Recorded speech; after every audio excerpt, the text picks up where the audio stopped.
नमस्कार दोस्तों, स्वागत है एक बार फिर से हमारे चैनल द वेद वॉइस में। दोस्तों, यदि आप अपने जीवन में कुछ नया सीखने की चाह रखते हैं तो हमारे चैनल को अभी सब्सक्राइब कर ले।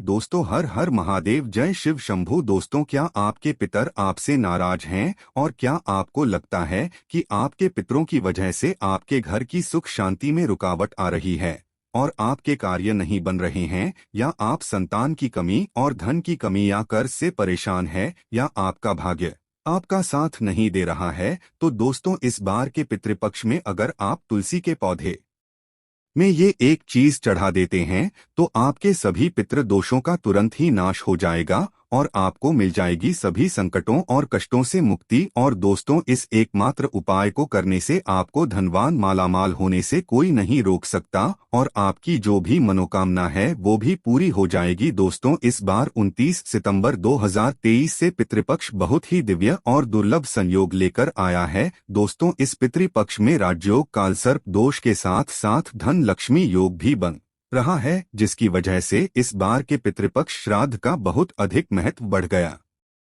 है। और इस पितृपक्ष पर यदि आप तुलसी के पौधे से जुड़ा यह आसान सा उपाय कर लेते हैं तो आपकी सभी समस्याओं का तुरंत ही अंत हो जाएगा। इसीलिए दोस्तों, वीडियो को आखिर तक जरूर देखें। और अगर आप भी अपने जीवन में महादेव की कृपा पाना चाहते हैं और पितरों का आशीर्वाद पाना चाहते हैं तो वीडियो को लाइक करके कमेंट में हर हर महादेव लिखना ना भूलें। दोस्तों, पितृपक्ष की शुरुआत इस साल भाद्रपद मास के शुक्ल पक्ष की पूर्णिमा तिथि 29 सितंबर 2023 दिन शुक्रवार से हो रही है, जो 14 अक्टूबर 2023 दिन शनिवार तक रहेगा। पंचांग के अनुसार 29 सितंबर 2023 दिन शुक्रवार को दोपहर 3:26 तक भाद्रपद पूर्णिमा है। इसके बाद अश्विन मास के कृष्ण पक्ष की पहली तिथि प्रतिपदा शुरू हो जाएगी। इसीलिए पितृपक्ष से संबंधित सभी कार्य 14 अक्टूबर तक ही संपन्न कर लेना बेहतर होगा। दोस्तों, पितृपक्ष भाद्रपद माह की पूर्णिमा से शुरू हो जाते हैं और अश्विन मास की अमावस्या पर समाप्त होते हैं। अश्विन मास की अमावस्या को सर्वपितृ अमावस्या कहा जाता है। पितृपक्ष पूरे 16 दिनों के होते हैं। इन्हें श्राद्ध पक्ष और कनागत भी कहा जाता है। पितृपक्ष पितरों को समर्पित होते हैं। पितृपक्ष पूर्वजों के प्रति सम्मान और श्रद्धा के प्रतीक हैं। इस दौरान पितरों के निमित्त ही कार्य किए जाते हैं। किसी भी तरह का शुभ कार्य, विवाह, मुंडन, गृह प्रवेश आदि वर्जित रहते हैं। शास्त्रों के अनुसार पितृपक्ष अपने पूर्वजों के प्रति श्रद्धा भाव दिखाने का समय होता है। पितृपक्ष में पितरों के लिए तर्पण और पिंडदान किया जाता है। मान्यता है कि श्राद्ध पक्ष में पितृलोक से किसी न किसी रूप में अपने स्वजनों से मिलने के लिए धरती पर आते और स्वजनों के द्वारा भोजन और भाव ग्रहण करते हैं। ब्रह्मवैवर्त पुराण में बताया गया है कि देवी देवताओं को प्रसन्न करने से पहले मनुष्य को अपने पितरों को प्रसन्न करना अति आवश्यक है, क्योंकि जिसके पितर उससे नाराज होते हैं उससे सभी देवी देवता भी रुष्ट हो जाते हैं। पितरों की इस नाराजगी को पितृदोष भी कहा जाता है। पितृपक्ष पितरों को प्रसन्न करने के बहुत ही खास दिन होते माना जाता है कि पितृपक्ष के दौरान श्रद्धापूर्वक किए गए छोटे से प्रयास से ही पितृ प्रसन्न हो जाते हैं और पितृदोष से मुक्ति मिलती है। आज के इस वीडियो में हम आपको पितरों को प्रसन्न करने का एक बहुत ही आसान और असरकारक उपाय बताने जा रहे हैं। इस उपाय को करने से पितृ प्रसन्न और होते पितरों को शांति मिलती है। पितृ प्रसन्न होकर अपने परिवारजनों को पितृ दोष से मुक्ति का आशीर्वाद देते हैं। पितृदेव के साथ साथ भगवान विष्णु और मां लक्ष्मी जी की कृपा से सभी कष्टों और संकटों से छुटकारा मिलता है और घर में सुख समृद्धि आती है। दोस्तों, इस उपाय को सही प्रकार से करने के लिए आप हमारे इस वीडियो को एंड तक अवश्य ही देखें। और आगे बढ़ने से पहले आपसे रिक्वेस्ट करते हैं कि वीडियो को लाइक जरूर करिएगा, दोस्तों को शेयर कर दीजिएगा। और अगर आपने अभी तक हमारे चैनल द शास्त्र वॉइस को सब्सक्राइब नहीं किया है तो चैनल को सब्सक्राइब करके बेल आइकन जरूर दबाएगा। तो आइए इस उपाय के बारे में। दोस्तों, वैसे तो इस उपाय को आप पितृपक्ष में किसी भी दिन कर सकते हैं, लेकिन इस उपाय को पितृपक्ष में आने वाले गुरुवार और एकादशी के दिन अवश्य ही करना चाहिए, क्योंकि गुरुवार और एकादशी का दिन भगवान श्रीहरि विष्णु को समर्पित है और शास्त्रों में बताया गया है कि भगवान विष्णु जी ही पितृदेव है, यानी कि पितरों को प्रसन्न करने के लिए भगवान विष्णु जी को प्रसन्न करना अति आवश्यक है। गुरुवार और एकादशी के साथ साथ इस उपाय को पितृ अमावस्या, जिसे सर्व पितृ अमावस्या भी कहा जाता है, उस दिन अवश्य ही करना चाहिए, क्योंकि सर्वपितृ अमावस्या पर सभी पितरों के निमित्त श्राद्ध तर्पण किए जाते हैं। सर्वपितृ अमावस्या पर पितरों के निमित्त किए गए पूजा से सभी पितृ प्रसन्न हो जाते हैं और पितृ दोष से मुक्ति मिलती है। तो आइए जानते हैं इस उपाय के बारे में। उपाय करने के लिए स्नान करके स्वच्छ वस्त्र धारण करें। ध्यान रखें, इस उपाय को करते समय भूलकर भी काले रंग के वस्त्र न पहनें। इसके बाद आप एक पात्र में शुद्ध जल लें। आप इस उपाय को करने के लिए तांबे के पात्र का इस्तेमाल बिल्कुल ना करें।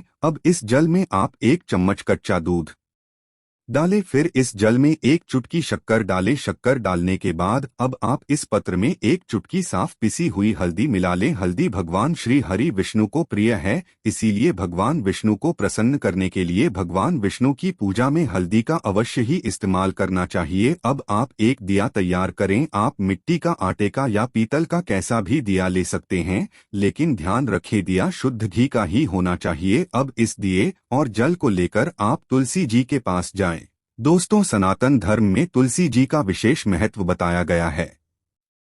हिंदू धर्म में मान्यता है कि तुलसी के पौधे की जड़ में सभी तीर्थ, मध्य भाग तना में सभी देवी देवता और ऊपरी ही शाखाओं में सभी वेद यानी चारों वेद स्थित है। पद्म पुराण में उल्लेख है कि तुलसी जी का एक पौधा जिस जगह होता है वहां ब्रह्मा, विष्णु और महेश निवास करते हैं। तुलसी जी की सेवा करने से व्यक्ति के महापातक से महापातक संपूर्ण पाप भी नष्ट हो जाते हैं। तुलसी जी को हरिप्रिया कहा जाता है। हिंदू धर्म में मृत्यु के समय व्यक्ति के मुख में तुलसी का पत्ता रखा जाता है। धार्मिक दृष्टि से इसका बड़ा महत्व है। कहते हैं कि तुलसी हमेशा भगवान श्री हरि विष्णु के सिर पर सजती है। तुलसी धारण करने वाले व्यक्ति को यमराज कष्ट नहीं देते। मृत्यु के बाद परलोक में व्यक्ति को यमदंड का सामना नहीं करना पड़ता, इसलिए मरते समय मुख में तुलसी का पत्ता रखा जाता है। माना जाता है कि मृत्यु के समय तुलसी का पत्ता मुंह में होने से प्राण त्यागना के समय होने वाले कष्ट से भी राहत मिलती है, क्योंकि यह सात्विक भाव को जगाता है। पितरों को प्रसन्न करने के लिए तुलसी जी का पूजन अवश्य ही करना चाहिए। शास्त्रों में बताया गया है कि तुलसी जी की सुगंध मां लक्ष्मी जी को अपनी तरफ आकर्षित करती हैं। तुलसी का पौधा जिस जगह होता है या जिस परिवार के व्यक्ति पितृपक्ष के दौरान तुलसी जी का पूजन करते हैं, उनके पितर उनसे बहुत ही प्रसन्न होते हैं और पितरों की आत्मा को शांति और तृप्ति मिलती है। इसलिए पितृपक्ष में तुलसी का पौधा यदि घर में लगाया जाए या सही विधि से तुलसी जी का पूजन किया जाए तो इससे पितृ प्रसन्न होते हैं और उनके आशीर्वाद से जातक के जीवन की सारी दिक्कतें दूर हो जाती है। तुलसी जी का पूजन करने के लिए आप जल और दिया लेकर तुलसी के पौधे के पास जाएं। अब आप पूर्व दिशा की तरफ मुंह करके खड़े हो जाएं, यानी आपको ईस्ट की तरफ अपना मुंह कर लेना है जहां से सूर्योदय होता है। इसके बाद आप भगवान विष्णु जी और मां लक्ष्मी जी को प्रणाम करें, तुलसी माता को प्रणाम करें, पितृदेव को प्रणाम करें। फिर आप भगवान विष्णु जी के द्वादश मंत्र ओम नमो भगवते वासुदेवाय का जाप करते हुए तुलसी जी पर ये जल अर्पित करें। जल अर्पित करने के पश्चात अब आप तुलसी जी के सामने शुद्ध घी का दिया जलाएं। फिर आप भगवान विष्णु के इसी मंत्र ओम नमो भगवते वासुदेवाय का जाप करते हुए तुलसी जी की 11 परिक्रमा करें। तुलसी जी की परिक्रमा करने के पश्चात अब आप तुलसी जी को प्रणाम करें और भगवान विष्णु जी के महामंत्र ओम नमो भगवती वासुदेवाय का 108 बार जाप करें। अब आप तुलसी जी के चरणों की रज यानी कि तुलसी के पौधे के पास से थोड़ी सी मिट्टी उठाकर उसे अपने मस्तक पर लगाएं। फिर आप भगवान विष्णु और मां लक्ष्मी जी को प्रणाम करें और तुलसी माता को प्रणाम करें। अब भगवान विष्णु, लक्ष्मी जी और तुलसी माता से अपने पितरों की तृप्ति और शांति की प्रार्थना करें। अब आप पितृदेव को प्रणाम करें और जाने अनजाने में की गई गलतियों की क्षमा मांगे। इसके बाद आप भगवान से और पितृदेव से प्रार्थना करें कि वह आपके सारे कष्टों और संकटों को दूर करें और अपना आशीर्वाद हमेशा आप पर बनाए रखें। भगवान से पितृ दोष से मुक्ति की भी प्रार्थना करें। दोस्तों, शास्त्रों में बताया गया ये बहुत ही आसान और असरकारक उपाय। इस उपाय को करने से पितर प्रसन्न होते हैं और अपने परिवारजनों को आशीर्वाद देते। पितरों के आशीर्वाद से ही जीवन की सारी दिक्कतें दूर हो जाती है और पितृ दोष से छुटकारा मिलता है। भगवान विष्णु और मां लक्ष्मी जी और तुलसी माता की कृपा से घर में सुख समृद्धि आती है। इस उपाय को करते समय कुछ बातों का विशेष ध्यान रखें। महिलाएं पीरियड्स के दौरान इस उपाय को ना करें। तुलसी जी का पूजन करने से पहले स्नान अवश्य ही करें। तुलसी जी का इस तरह पूजन रात्रि के समय या संध्याकाल के समय भूलकर भी ना करें। तुलसी जी का पूजन रविवार के दिन भी ना करें। साथ ही इस बात का भी ध्यान रखें कि तुलसी जी का पूजन आप ऐसे ही करें जो मंदिर में लगी हो या आपके खुद के घर में हो। अशुद्ध जगह पर लगी तुलसी जी का पूजन आप भूल कर भी ना करें और तुलसी जी का पूजन जूते चप्पल पहनकर भी ना करें। तुलसी जी का पूजन करते समय इन बातों का विशेष ध्यान रखें। दोस्तों, आइए जानते हैं कि कुंडली में पितृदोष का निर्माण कैसे होता है और इससे कैसे बचा जा सकता है। दोस्तों, हिंदू धर्म में पूर्वजों का बहुत महत्व दिया जाता है। उनकी आत्मा की शांति के ये व्यक्ति श्राद्ध पिंडदान करते हैं। हर महीने की अमावस्या तिथि के अलावा पितृपक्ष के 15 दिन पितरों को ही समर्पित होता है। इस समय पितरों की आत्मा की शांति के लिए और उनका आशीर्वाद पाने के लिए श्राद्ध, तर्पण, पिंडदान, दान पुण्य आदि किया जाता है। वहीं पितरों के नाराज होने पर कुंडली में पितृदोष का निर्माण हो जाता है। पितृदोष के कारण जीवन में कई तरह की समस्या उत्पन्न हो जाती है। इसके साथ ही मनुष्य कई तरह के कष्टों का सामना करता है। ऐसे में आइए जानते हैं